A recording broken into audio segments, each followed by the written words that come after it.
दुर्भाग्य है नीतीश कुमार जी का कि इनके कई नेताओं के घर में शराब पकड़े गए हैं।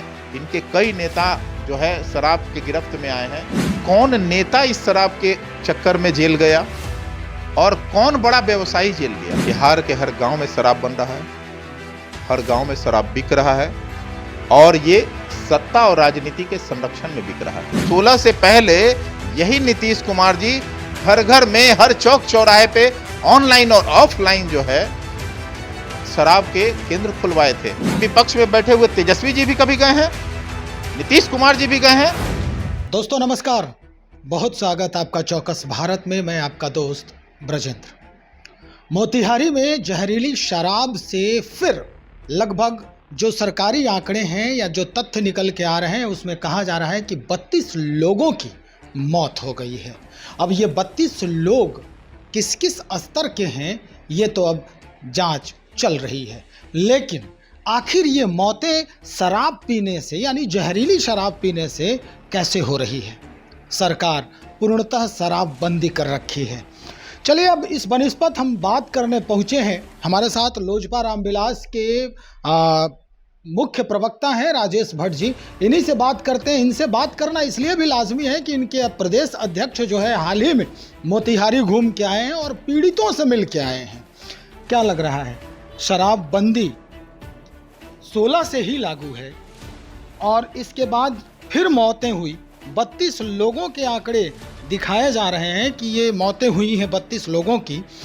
सरकार कह रही है कि हमने कई ऐसे अधिकारियों को सस्पेंड कर दिया है। क्या लग रहा है, ये सस्पेंशन जो है ये इसका उपाय है? नीतीश कुमार जी कितना प्रयोग करेंगे प्रदेश के मुखिया होने के नाते। आखिर जवाबदेही किस पर तय होगी। ये जो राजनीतिक हत्या हो रही है, मैं इसको राजनीतिक हत्या इसलिए कह रहा हूँ कि प्रशासनिक चूक के कारण या राजनीतिक चूक के कारण ये तमाम मौतें हो रही हैं, इसलिए मैं इसको राजनीतिक हत्या की संज्ञा देता हूँ। कौन होगा जिम्मेवार।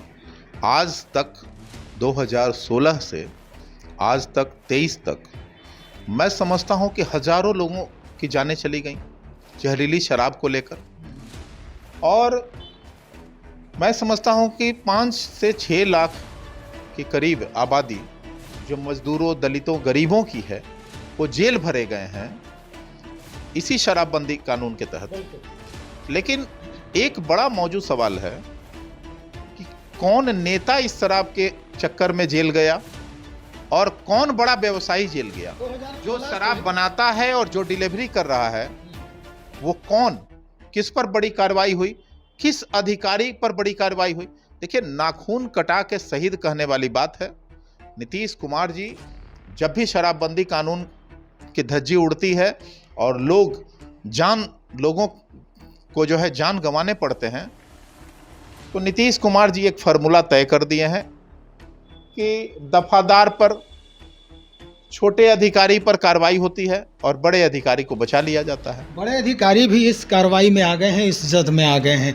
वहाँ का जो सबसे करीबी नियरेस्ट जो कहा जाए थाना जो अध्यक्ष होता है उसको भी सस्पेंड किया गया है। डीएसपी पर भी गाज गिरी है, एसपी भी जो है लाइन हाजिर किए गए हैं।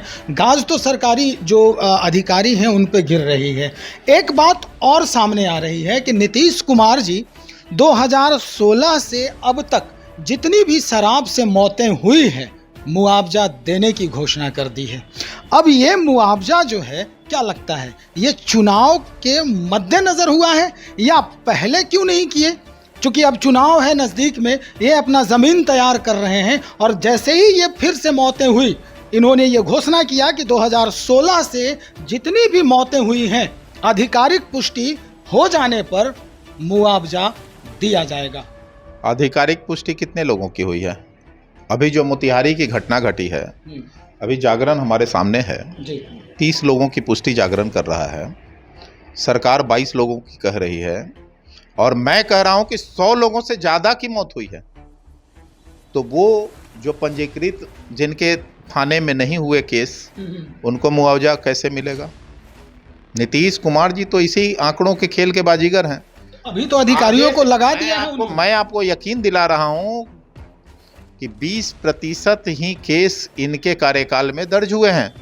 80% का केस जो है वो दर्ज नहीं होता है। कितने लोगों को भय दिखाया जाता है कि अगर आप जहरीली शराब से मौत को स्वीकार करेंगे तो आपके क्यों नहीं घर के सारे परिवार को जेल में भर दिया जाए। तो प्रशासनिक अधिकारियों के दबाव में प्राथमिकी दर्ज नहीं किए गए हैं और उनको मुआवजा कैसे देंगे नीतीश कुमार, जिनकी जानें चली गई हैं जहरीली शराब से? वो कैसे प्रूव हो पाएगा? यानी भी छलावा है। नीतीश कुमार जी का यह चुनावी जो स्टैंड जो अभी लिए हैं, ये महज से एक छलावा है और इन्हें पहले ये माफी मांगनी चाहिए कि 6 वर्ष पूर्व जो मरा, जले पर नमक ही न छिड़कने चले हैं नीतीश कुमार जी। कुछ दिन पहले तक वो कहते थे कि चाहे कुछ भी हो जाए हम इस पे कोई आपको मुआवजा नहीं देने वाले हैं, वो गलत है, हमने बंद उन्होंने ये तो स्वीकार किया कि मुआवजा देना चाहिए। हाँ, ये स्वीकार हुआ, ये स्वीकार किया, बिल्कुल। लेकिन बहुत देर से किया। दुर्भाग्य है। क्या बरसा जब कृषि सुखाने, जब किसी के घर मौत होती है, क्या हृदय विदारक नजारा होता है, क्या चित्कारें होती हैं। नीतीश कुमार जी कभी सुने हैं उस चित्कार को? कभी रंग महल से निकल के बाहर देखना भी पसंद किया है उन्होंने? कभी किसी पीड़ितों के परिवारों से उनका कुशल क्षेम जानने का प्रयास किया है? शराबियों से नफरत करते हैं, वो क्यों जाएंगे? नहीं, शराबियों से नफरत करते हैं, लेकिन शराबी बनाने वाला कौन था? एक बड़ा सवाल है। 2016 से पहले यही नीतीश कुमार जी घर घर में, हर चौक चौराहे पे ऑनलाइन और ऑफलाइन जो है शराब के केंद्र खुलवाए थे। शराब की दुकानें ऑफलाइन और ऑनलाइन खोले गए थे। किसके सह पे? ये उनकी भूल। नीतीश कुमार जी की योजना थी, पहले शराबी बनाओ और उसके बाद जहरीली शराब का व्यापार बढ़ाओ। दोनों के जिम्मेवार नीतीश कुमार जी हैं और उन पर सजा कार्रवाई दोनों तय होनी चाहिए।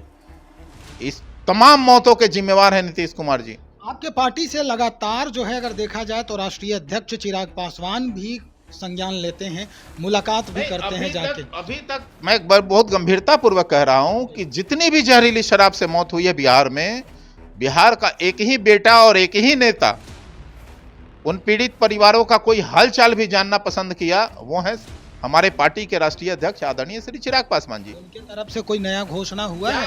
क्या विपक्ष में बैठे हुए तेजस्वी जी भी कभी गए हैं? नीतीश कुमार जी भी गए हैं? नीतीश कुमार जी प्रदेश के मुखिया हैं, परिवार के प्रधान हैं। कितने घरों में वो गए हैं? मौजूद सवाल तो ये है, कभी उन्होंने उस वेदना को महसूस किया है? जिन महिलाओं को उन्होंने सपना दिखाया था कि आपकी अर्थव्यवस्था शराबबंदी करने से अच्छी हो जाएगी और घरेलू हिंसा पर रोक लग जाएगा, ये दोनों ही रोक लग गया है क्या? मैं उनसे जानना चाहता हूं आपके चैनल के माध्यम से। देखिए, बड़ा सवाल यह है कि आज 500 का शराब 3000 4000 रुपए में जो परिवार खरीद रहा है, क्या उसकी अर्थव्यवस्था मजबूत हो रही है या कमजोर हो रही है? और उसकी आड़ में घर घर जो जहरीली शराबें बन रही हैं, घर घर जहरीली शराब का होम डिलीवरी हो रहा है, क्या यह शराब नीति का यही रिपरकेशन देखने को मिलना चाहिए? एक सवाल जहन में आ रहा है, आपको बड़ी गंभीरता पूर्वक कह रहा हूं कि दो चीज आने वाले दिनों में बहुत भीषण जो है बिहार को की चपेट में ले लिया है। एक, स्वास्थ्य को लेकर अगर देखेंगे कि जो जहरीली शराब के सेवन कर रहे हैं वो कहीं ना कहीं एक बड़े रोग के शिकार हो रहे हैं। उनकी आंतें जो हैं, लीवर है, सब डैमेज हो रहा है। एक, इलाज करने के लिए इनके पास बड़ी फौज का डॉक्टर नहीं मिलेगा। दूसरी बात कहना चाहूँगा कि घर घर में जो होम डिलीवरी में युवाओं की संलिप्तता जो बढ़ी है, एक तरह से एक बड़ी आबादी अपराध की ओर बढ़ चला है। एक सवाल ये है कि आप कभी भी किसी भी गांव से गुजरते हैं तो जैसे ही आप उधर से गुजरेंगे तो जो वो पूरा इलाका होता है वहीं बदबू शुरू हो जाती है, पूरा उसमें जो गंध है शराब की वो आने लगती है। प्रशासन की भी गाड़ी उधर से गुजरती है, तो क्या ये माना जाए कि वो जानबूझ करके आंखें बंद करके गाड़ी उनकी निकल जाती है, या वही लोग ऐसे हैं जो इसको बढ़ावा दे रहे हैं? बहुत सारी ऐसे गाँव हैं जहां पर आप जैसे ही प्रवेश करेंगे और कुछ जो तबका है उन लोगों का अगर घर है तो जो पूरा जो गंध है वो आपकी गाड़ी में पहुंच जाता है। देखिए, बहुत गंभीरता पूर्वक कह रहे हैं कि बिहार के हर गांव में शराब बन रहा है, हर गांव में शराब बिक रहा है और ये सत्ता और राजनीति के संरक्षण में बिक रहा है।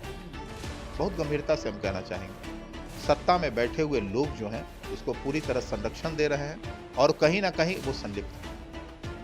यही वजह है कि प्रशासन और राजनीतिक गठजोड़ के संरक्षण में जब यह उद्योग फल फूल रहा है तो रोकेगा कौन? इनके घरों में जब शराबें पकड़ी जा रही हैं पार्टी के नेताओं के यहां, तो कार्रवाई क्या हो रही है?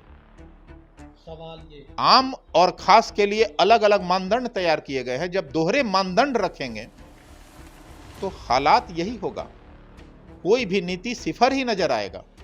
दुर्भाग्य है नीतीश कुमार जी का कि इनके कई नेताओं के घर में शराब पकड़े गए हैं। इनके कई नेता जो है शराब के गिरफ्त में आए हैं।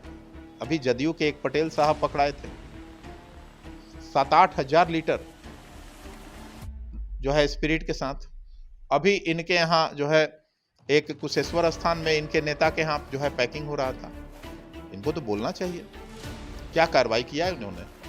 तो आम के लिए कोई और नजरिया है, खास के लिए कोई और कानून चल रहा है। ये दोहरा जो कानून चल रहा है, जो अंधा कानून बिहार में लागू हो गया है, यह शराब को रोकने में कहीं भी सफल नहीं होगी। ये बहुत गंभीरता से कह रहे हैं और इन तमाम मौतों का जिम्मेवार सरकार है। सरकार को इसका जवाबदेही तय होना चाहिए। चलिए आखिर में 2 सवाल और छोटे छोटे सवाल हैं और छोटे छोटे ही जवाब भी हम अपेक्षा करते हैं कि आप करेंगे, उसका जवाब देंगे। पहला ये 2 सवाल है कि क्या आपके नेता यानी चिराग पासवान किसी तरह से इस बनिस्पत यानी शराबबंदी के बनिस्पत कोई नया जो समाधान है वो सरकार के सुझाव के रूप में वो डालेंगे? सवाल है कि सरकार सुझाव लेना कहाँ चाहती है? सरकार लेना नहीं चाहती। सरकार कब सर्वदलीय बैठक इस पे बुलाई? अच्छा। कई बार हम लोगों ने मांग किया कि सर्वदलीय बैठक बुलाई जानी चाहिए। यहाँ तो दुर्भाग्य है कि सर्वदलीय बैठक में भी लोजपा रामविलास को कहीं भी इंफॉर्मेशन नहीं आता है। ये बहुत दुर्भाग्य की बात कह रहे हैं। जब एक राजनीतिक पार्टी सक्रिय रूप से अपनी भागीदारी सुनिश्चित किए हुए राज्य में, तो उसे भी सर्वदलीय बैठक में शामिल करने का अधिकार है और उन्हें भी नैतिक अधिकार है उसको बुलाने का, लेकिन वो अपनी जिम्मेवारी कहाँ तय करते हैं? उन्हें डर लगता है। यानी नीतीश कुमार जी एको हम द्वितीयो नास्ति के एको हम दूजो नास्ति एकदम। दूसरा सवाल ये है सर कि क्या लग रहा है शराबबंदी जो कानून है इसे अब निरस्त करने का समय आ गया है? मैं ये नहीं कहूंगा, मैं ये इसलिए नहीं कहूंगा कि क्या गवर्नेंस इनका फेल हो गया है, ये स्वीकार ले। गुड गवर्नेंस की बात करते हैं, सुशासन बाबू हैं, क्या यही है इनका सुशासन? जैसे सुशासन के नाम पर तमाम आए दिन जो है लूट, हत्या, भ्रष्टाचार, सुशासन की तो पोल खुल गई, तो वही शराब नीति भी है। जैसे सुशासन यहाँ बिहार में दिख रहा है आए दिन, आप ही खबरें बनाते हैं, कहीं आए दिन हत्या होती है, कहीं लूट होता है, कहीं भ्रष्टाचार होता है, कहीं छिनतई होती है, कहीं छेड़खानी होती है, कहीं जो है यौन प्रताड़ना का केस आता है। तो इन खबरों पे सुशासन की पोल जैसे खुल रही है, शराब नीति भी वही है। शराब बंदी कानून तो लागू है, लेकिन शराब कहीं बंद नहीं है। खुलेआम घर घर में होम डिलीवरी की जा रही है और सत्ता और पुलिस के गठजोड़ के संरक्षण में। यही वजह है कि यही कारण है कि शराब नीति सफल नहीं हो रही है और ये मौतों का फहरिस्त जो है लंबी होती जा रही है। चलिए हमारे साथ राजेश भट्ट साहब, मुख्य प्रवक्ता लोजपा रामविलास के तरफ से, जो बता रहे हैं कि बिल्कुल शराब नीति जो है नीतीश कुमार की वो अब फेल्यूर हो चुकी है। निश्चित तौर पे जिस तरह का माहौल बनता है और एक दर्द भी इन्होंने बयां किया कि हमारे जो राष्ट्रीय अध्यक्ष हैं या हमारे जो नेता हैं चिराग पासवान, किसी भी समीक्षा बैठक में कोई भी मसला हो उन्हें बुलाया नहीं जाता, उन्हें तवज्जो नहीं दी जाती है। निश्चित तौर पर अगर इस तरह की बैठकों में सबकी राय न ली जाए, खास करके जो बिहार से सरोकार रखने वाले जनप्रतिनिधि हैं, तो निश्चित तौर पे ये कमी दर्शाती ही है। और इस तरह के मौतों के जिम्मेदार कौन है इन्होंने स्पष्ट ही कर दिया है। चलिए देखते हैं, सरकार मुआवजा की तो बात की है, अब किस किस को मुआवजा 2016 से जो मौतें हुई हैं शराब, जहरीली शराब के पीने से, किस किस को मुआवजा देती है सरकार, कौन इससे वंचित रहता है, ये भी हम देखेंगे। बने रहें आप हमारे साथ। बहुत शुक्रिया आपका।